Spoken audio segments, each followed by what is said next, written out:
Contemporaneidade e trabalho.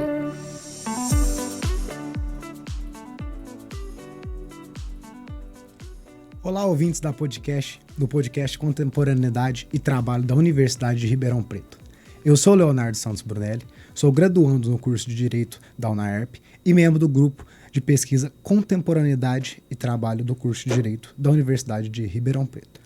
Grupo coordenado pelos professores Dr. Sebastião Sérgio da Silveira, doutoranda Andréa Bugalho e Dr. Marcelo Bagrini. Muito obrigado a todos pela companhia no bate-papo de hoje. Vamos falar sobre burnout e meio ambiente de trabalho. E quem vai responder às nossas dúvidas de hoje é a advogada e pesquisadora doutora Rita Esaías.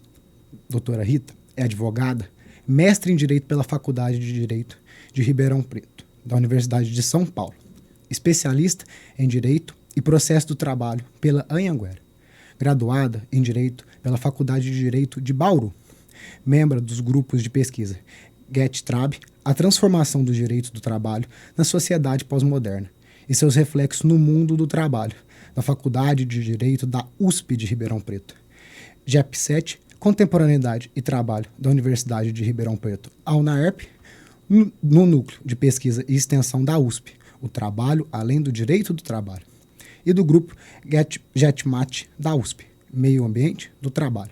Seja bem-vinda, doutora Rita Esaías. Obrigada, Leonardo, por estar aqui. Agradeço o convite de poder compartilhar o conhecimento adquirido durante a dissertação de mestrado.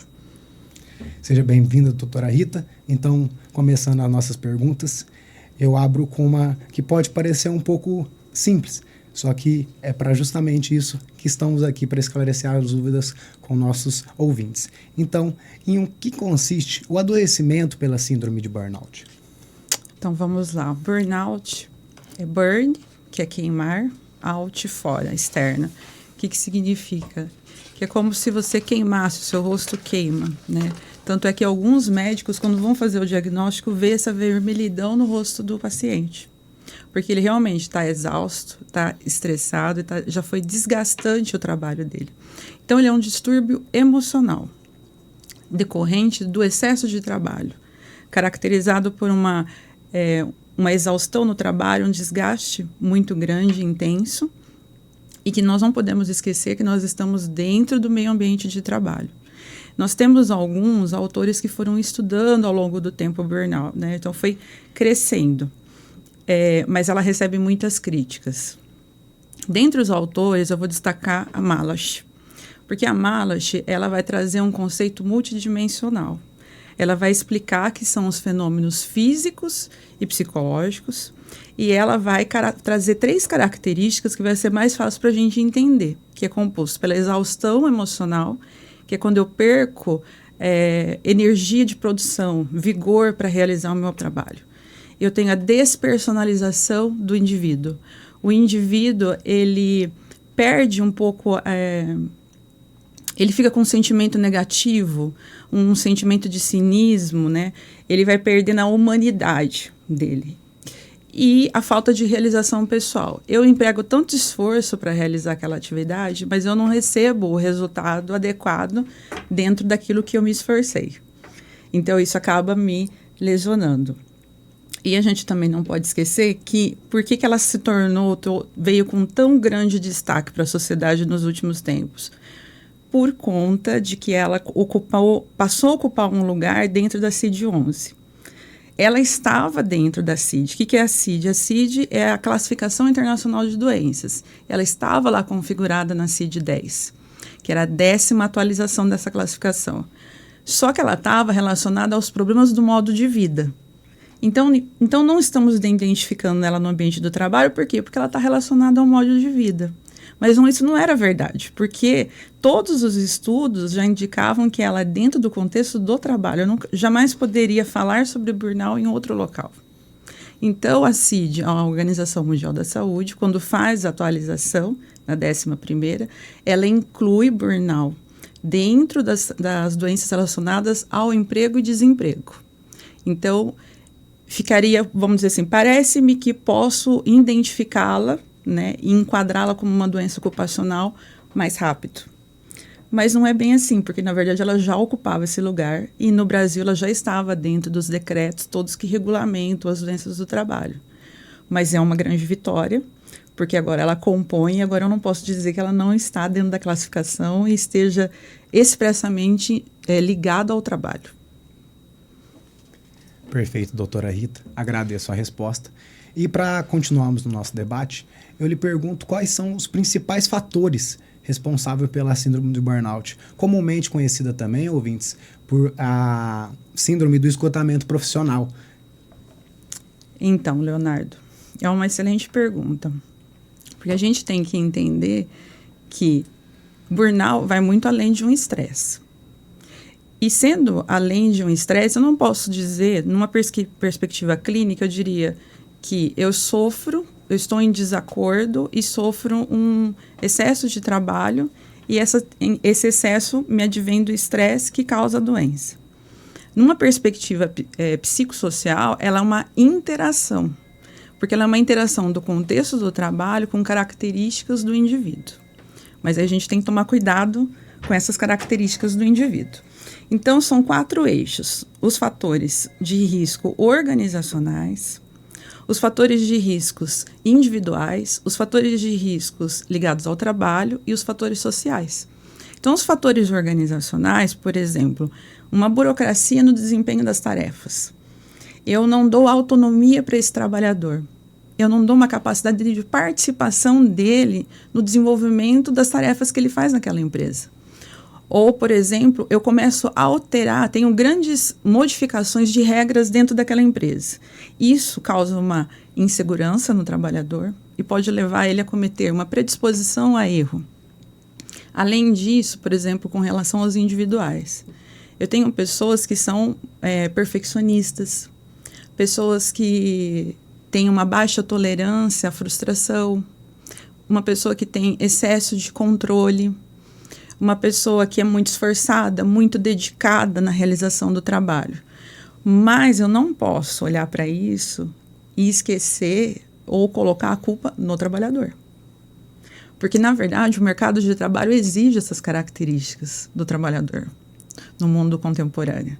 Ela exige que você seja competitivo, ela exige que você queira galgar lugares mais altos, só que isso pode levar a essa exaustão. E também a gente tem lá os fatores ligados ao trabalho, que vão se mesclar muito com os organizacionais. Porque, por exemplo, o mais característico é a sobrecarga de trabalho. Então, eu tenho uma grande quantidade de tarefas.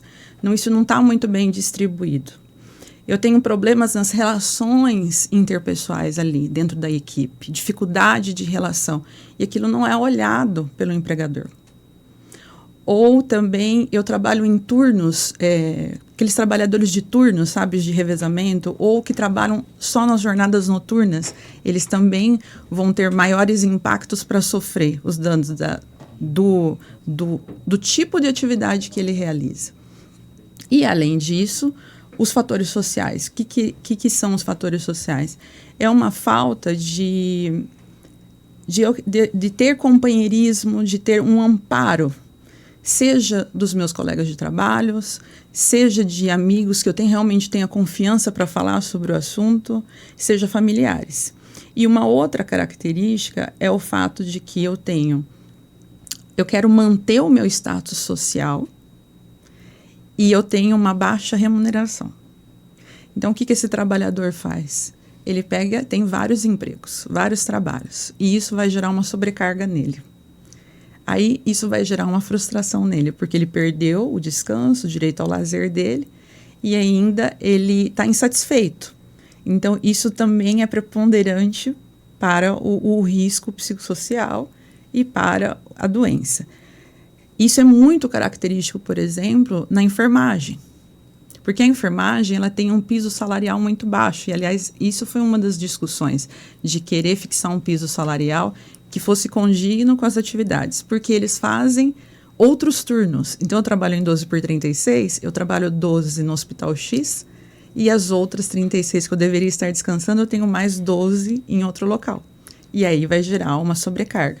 Mas eu preciso manter o meu status social e eu preciso também pagar as minhas contas, né? Conseguir viver dignamente. E aí acaba gerando isso. Perfeito, doutora Rita. Só aprofundando um pouco mais nesse quesito, a sociedade de consumo é inquestionavelmente talvez um dos maiores males do nosso século XXI. E então, com isso, já que você traz esse fator social do burnout, claro que o burnout é uma doença desenvolvida, como você propriamente disse, no ambiente de trabalho. Mas essas questões sociais são muito importantes de nós colocarmos, porque é uma questão que o trabalhador tem que ter essa noção que a realidade de cada um é a que ele vive. Então, logo com isso, eu pergunto a você, quais são as estratégias, talvez, que o próprio trabalhador pode usar para não cair nessa falácia de tentar procurar, às vezes, tanto reconhecimento e tanto sucesso material, de pecúnia, de dinheiro. Porque, muitas vezes, o melhor remédio para ele, às vezes, pode ser justamente ele começar a entender um pouco isso. Então, como que a senhora colocaria isso para ele? Como que você preveniria esse problema? Porque a sociedade, hoje em dia, é como ela está pautada. A gente poderia, talvez, dar um olhar para a pessoa, para o sujeito. Eu acho que é uma questão de conscientização de ambos os lados, né? A empresa tem que ter uma posição de sustentabilidade, mas o trabalhador, nessa sociedade, como você bem falou, uma sociedade de consumo, que também esteve no meu estudo da dissertação, a sociedade do cansaço, a sociedade do desempenho.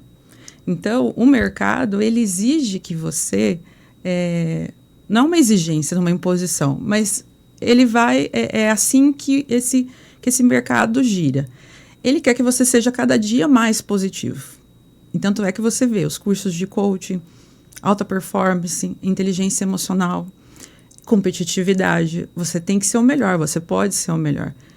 Então, é um caminho que vai te conduzir muito provavelmente a sempre galgar mais e a querer mais. Não que isso seja tão ruim assim, mas ser um pouco ponderado, porque vai chegar um ponto que você corre o risco de levar à exaustão. São características que são boas, inteligentes, são características exigidas pelo mercado, mas, ao mesmo tempo, se você não trazer uma ponderação para a sua vida íntima, você vai acabar adoecendo.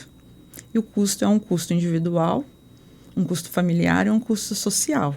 Então, eu acho que o equilíbrio entre isso e você encontrar pontos de lazer. É muito importante você ter o lazer.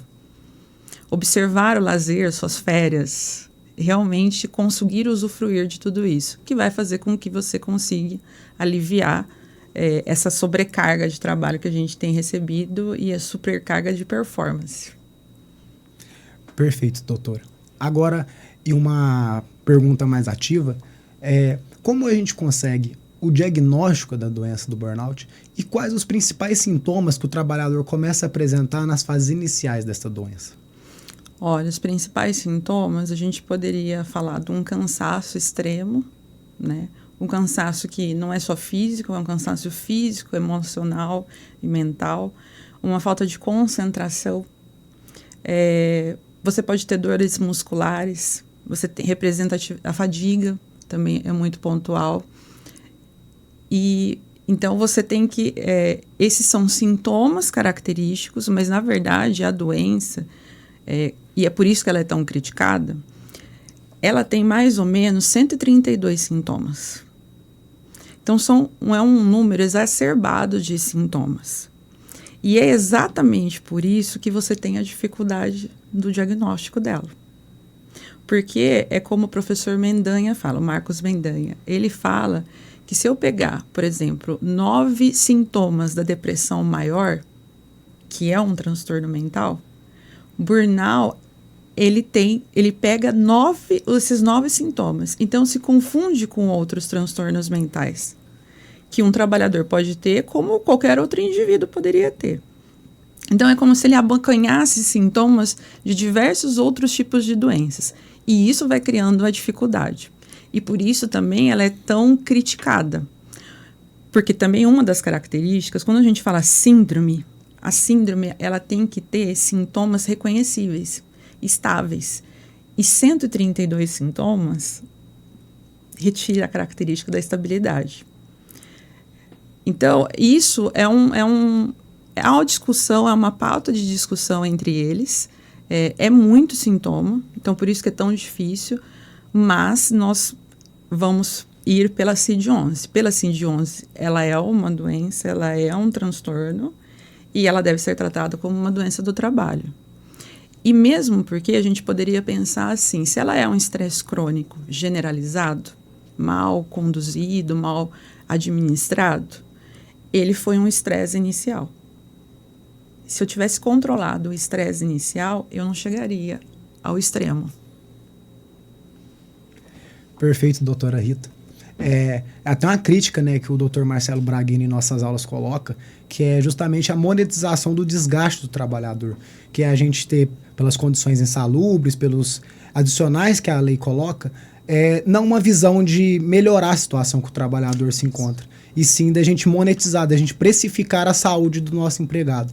Então, trazendo agora para o direito mais real, eu pergunto como comprovar, já em uma ação, muitas vezes, a relação de causalidade entre o burnout e o ambiente de trabalho?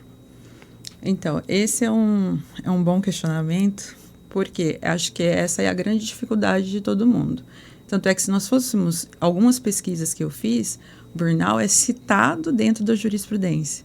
Mas são poucos processos efetivamente que o pedido seja de burnout, porque ele não tem o diagnóstico de burnout.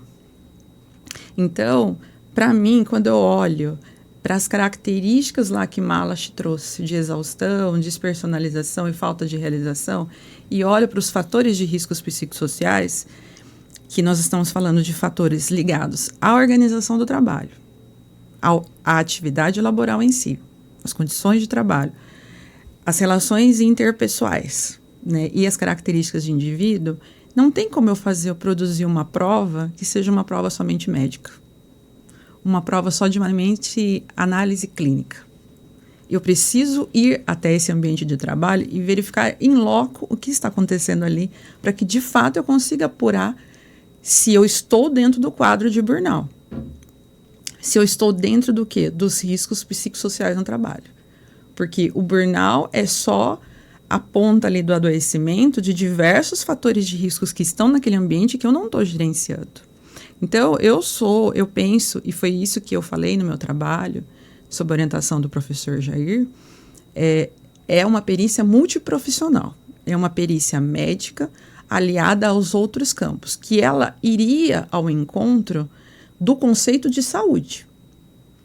Porque o conceito de saúde, na área da saúde, é um conceito de saúde biopsicossocial.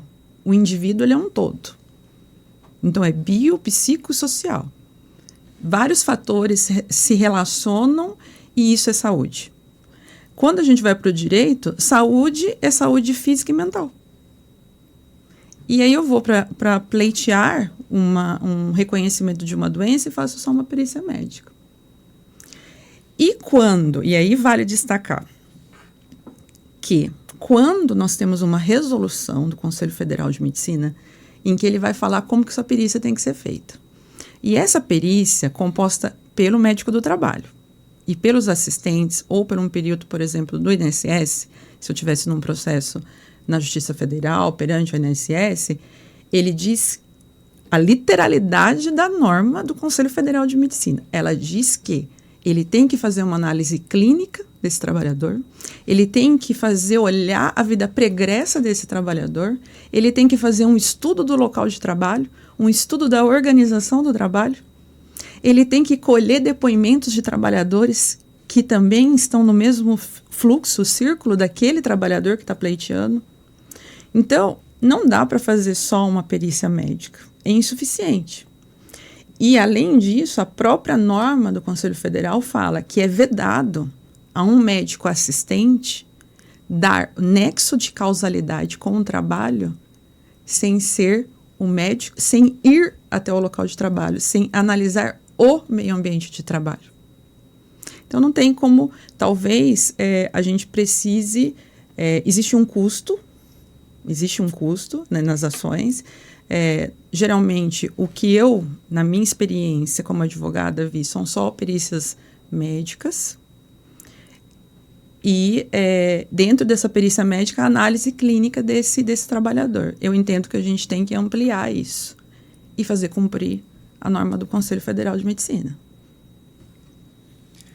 Perfeito, doutora. Obrigado pela resposta mais uma vez. E ele pergunta, então, quais os direitos que o trabalhador goza quando ele é vítima justamente dessa síndrome de burnout, do esgotamento social? O que ele tem direito após ele ter sido vítima de um ambiente de trabalho excessivo, cobrador? Então, lhe pergunto isto. Olha, Leonardo, eu vou começar como um direito da saúde em si, né? Então, e esse foi o tema do meu trabalho, a tutela jurídica da saúde mental do trabalhador, a proteção da saúde do trabalhador. Então, um direito à saúde, ele vai ter dimensão negativa e positiva. A negativa de abstenção, de não lesionar esse trabalhador. E aí eu poderia falar de relacionado ao trabalho, abstenção com relação ao trabalho. O que seria isso? Eu tenho uma jornada, eu respeito a jornada. Eu tenho a limitação da jornada de trabalho. Eu tenho um limite para horas extras, então respeitar o limite. O limite é o estabelecido lá de 2 horas, ou se foi estabelecido de uma outra forma. Então, as horas extras têm que estar limitadas. Eu tenho que usufruir dos intervalos dentro da jornada de trabalho, os intervalos entre 2 jornadas de trabalho. Eu tenho que exercer o meu direito de férias, como eu já havia dito. Exercer o meu direito de feriados, de descansar nos feriados, o descanso semanal remunerado.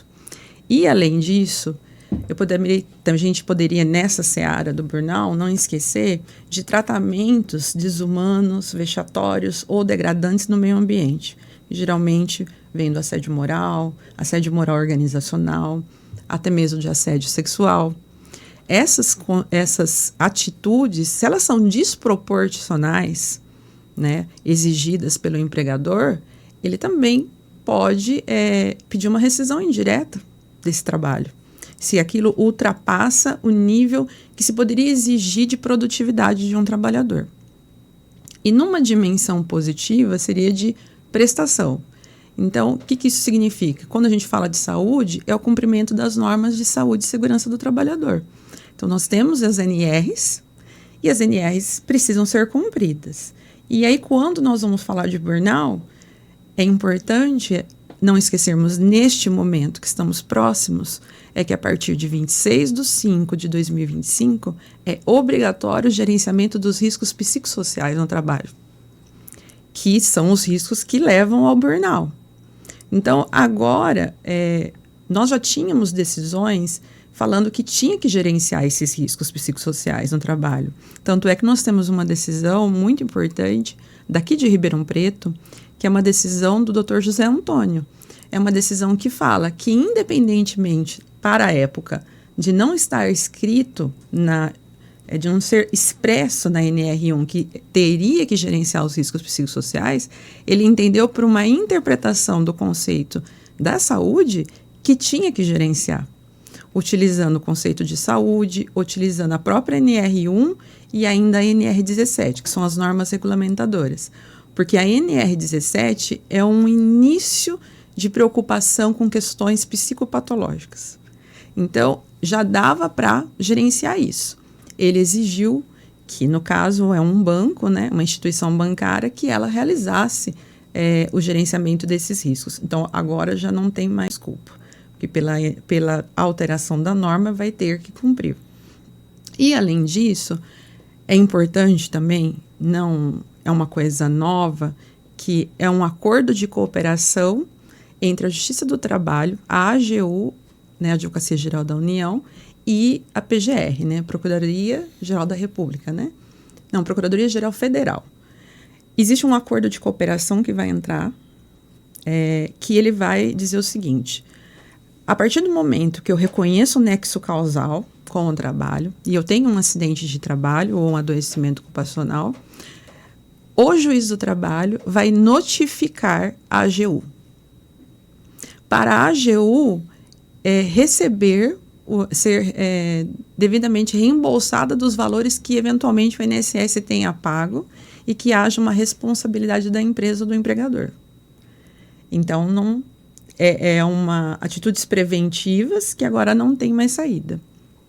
E quando a gente fala do indivíduo que já está acometido da doença, que nós poderíamos falar? Reconhecido nexo causal com o trabalho, seja na Justiça do Trabalho ou porque o próprio INSS tenha reconhecido, os primeiros 15 dias dele, ele vai ter direito a receber o salário dele e o empregador que vai fazer o pagamento. A partir do 16º dia, ele recebe como um auxílio do INSS, né? Ele vai ter o direito ao recolhimento do fundo de garantia durante esse período que ele ficar afastado, que pode ser de poucos dias, mas também pode ser um pouco mais extenso. E ele vai ter direito à estabilidade de 12 meses após o retorno ao trabalho.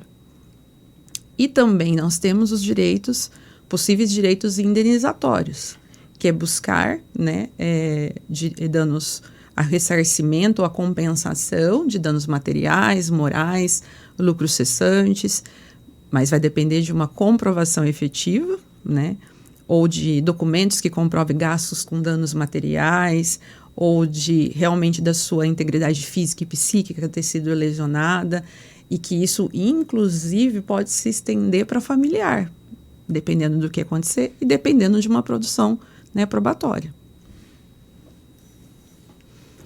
Perfeito, doutora. Agradeço, sim, a sua presença aqui e pelas excelentes reflexões aqui colocadas. Muito obrigada, Leonardo. Agradeço a oportunidade, a Rádio UNAERP, a professora Andréia Bugalho pelo convite e ao nosso querido grupo de pesquisa, né, que são são os grupos que nos motivam a continuar pesquisando, estudando e, de alguma forma, contribuindo com a sociedade. E aproveito para convidar todos os ouvintes